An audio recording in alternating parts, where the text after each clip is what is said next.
Hello 1009, welcome to week 8. So this week we're going to be learning about the laws of inheritance and how they relate to meiosis. So last week we learned about meiosis, this process of generating gametes, which are really the cells that carry your biological information from your generation, from you, to the next generation, your offspring. This week we're going to be tying that process to our understanding of patterns of inheritance. And when I say patterns of inheritance, I'm saying like the predicted phenotypes and genotypes of your offspring. You might know this from doing Punnett squares in high school biology. We're going to kind of get into that and the background behind that and how meiosis drives that predictive power in this chapter. So it's all chapter 14. It's going to be focusing on simple Mendelian genetics. This is what you're probably most familiar with regards to Punnett squares, predicting the offspring of two parents crossing, predicting both their genotypes and phenotypes. You're also going to learn about how other types of inheritance that aren't as straightforward as simple Mendelian inheritance. We're going to be looking at sex-linked traits. We're going to be looking at epigenetic inheritance a little bit. We'll be looking at linkage. So when we have two genes that are on the same chromosome as opposed to being on separate chromosomes, that has different implications for how those the ultimate combinations you get in the offspring. So this is a challenging subject. It's generally one of the harder subjects for students in this course and all introductory bio courses because it involves a little bit of bean counting, keeping track of things, but it's also somewhat abstract. It's not something you deal with on a daily basis.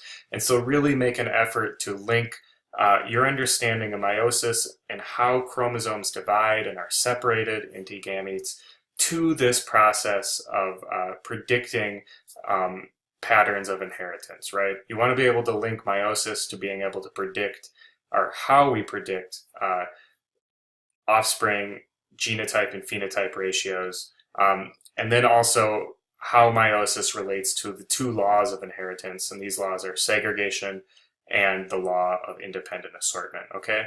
So really make an effort to try to link those together. Take time this week to really review all of the questions on the homework. Don't just do the subset of questions your group assigned you. Look at them all. They all are going to be potential fodder for the exam. So take time to make sure you understand and can answer each one of the questions, even if you don't actually do the work to answer it. The quiz, the homework, that standard set of activities this week. Learn Smart activity, obviously, for the chapter 14. And then for the lab, you are submitting your results. So this is an individual reflection of the animal digestion lab. So last week, you ran the experiment, you submitted a picture illustrating that you got your results. And now this week, you're going to take, with your group, you're going to get all your data together, synthesize it, and then submit an individual reflection from the data. So you'll collaborate with your group to get the data together, but everyone's submitting an individual reflection, okay? So that's the week, pretty standard. If you have any questions, please email me or Lindsay. We're more than happy to help. Don't hesitate, if you ever feel confused about the lab or the material, to reach out to us. That's why we're here, okay?